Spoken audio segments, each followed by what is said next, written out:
Hi everybody, my name is Brian Roberts, and in today's video I'm going to show you how to take pattern 5 pentatonic and turn it into pattern 5 diatonic. So let me show you what I did.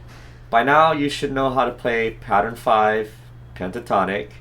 I happen to teach everything in the key signature of G, so either G major or E minor, same thing. So pattern 5 is the one that sits on the 10th and 12th frets, as well as the 9th and 12th frets. If you don't know how to play it, real quick, it's 10th fret, 12th fret, or a short spacing.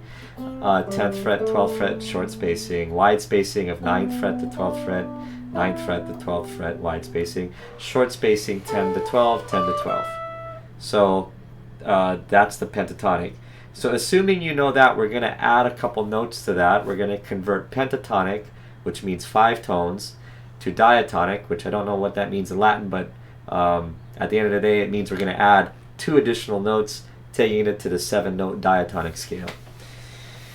So as a general rule, anytime you have a wide spacing, which for this pattern you have the wide spacings there on the middle 2 strings, the G and D strings. Every time you have a wide spacing, you are guaranteed a note inside of them, just one. And another general rule is anytime you have a short spacing, you will never have a note inside of that short spacing. The other rule when upgrading pentatonic to diatonic is that each string will get an additional note, except one of the strings will not. That's an inconvenient truth about playing in the caged method, which is basically what I'm teaching you. Some people have resolved that with the 3-note per string pattern, and I'll talk about it. I'll show you that at the end of today's lesson video. All right, so let's just go right into it. So typically I teach everybody with the wide spacings because you can kind of sound it out, right? So that sounds a particular way.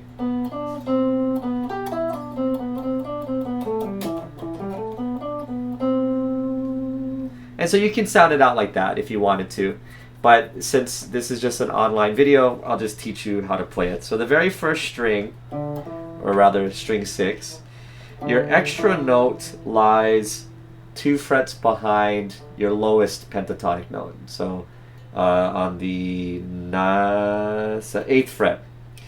And this is what's called a stretch. So your pointer finger is going to stretch back temporarily to grab that extra diatonic note, and then from that point forward, it's the pentatonics you know. So your extra note on this string is 2 frets behind. Okay, the next string, your extra note is also flat of where you're playing, but this time it's without a stretch. So here's your pentatonic. Here's your extra note. So far we have extra note, pentatonic, extra note, pentatonic. Now we enter the wide spacings. The extra note is your middle finger on the inside there.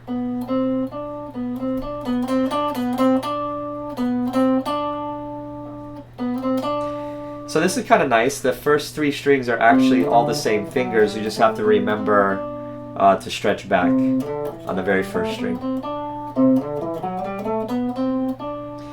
Now when you cross into the second half of the guitar, so the 4th string that we're playing, the extra note is closer to the 12th fret. It's the 11th fret. So it changes. You have pointer, middle, pinky, pointer, middle, pinky, pointer, middle, pinky, pointer, ring, pinky.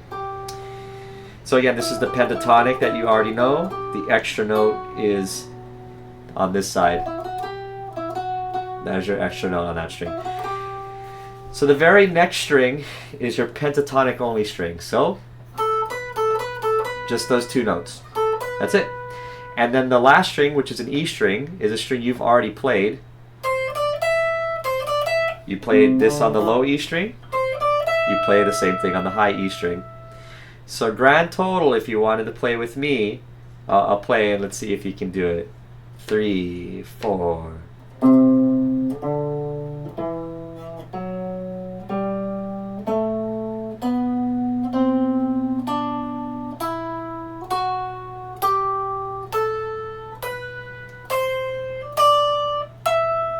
How did you do? Okay, and of course you can practice coming back down. Let's try it one more time, and this time I'll coach out the actual fingers. So 3, 4, pointer, stretch, middle, pinky, pointer, middle, pinky, pointer, ring, oh, I'm sorry, middle, pinky, pointer, ring, pinky, middle, pinky, pointer of a stretch, middle, pinky. Stretch, pentatonic, pointer, pentatonic, pentatonic, middle, pentatonic, pentatonic, ring, pentatonic, pentatonic, pentatonic, stretch of the pointer finger, pentatonic, pentatonic. So not the most user-friendly pattern, but once you learned it, now you know how to take pattern 5. You can take pattern 5 and upgrade it with the extra notes. So I'm still using this pattern right there. Let's see if I can put it in front. Yeah, I'm still using this pattern, but I'm adding the extra notes. And so some people really don't like the fact that one of these strings will have 2 notes. So this is the bonus. This would be the 3 note per string pattern that starts the same way. So basically, as the name implies, once we hit that string that's only 2 notes, we're going to make it 3 notes. Okay? And that basically is the only difference between the 3 note per string version and the caged version. So I'll play up until then. Here's the important part. You're going to shift your hand. Your hand is going to shift 1 fret. You see how my pointer finger, right here's my pointer finger. You see how my pointer finger shifted over 1 fret? So that means we have a position shift.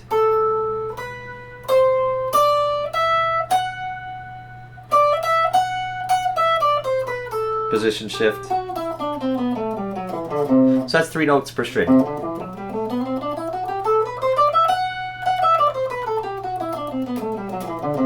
So that's another way to play it, but I typically don't teach that. But there you go, a little bonus. 3 note per string pattern.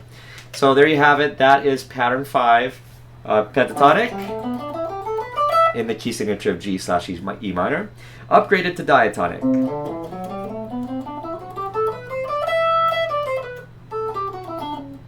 Keep making that mistake today. There you go. Okay. Hope you liked it. If you like videos like this, leave a comment, ask a question, and I will respond eventually. Thank you and goodbye.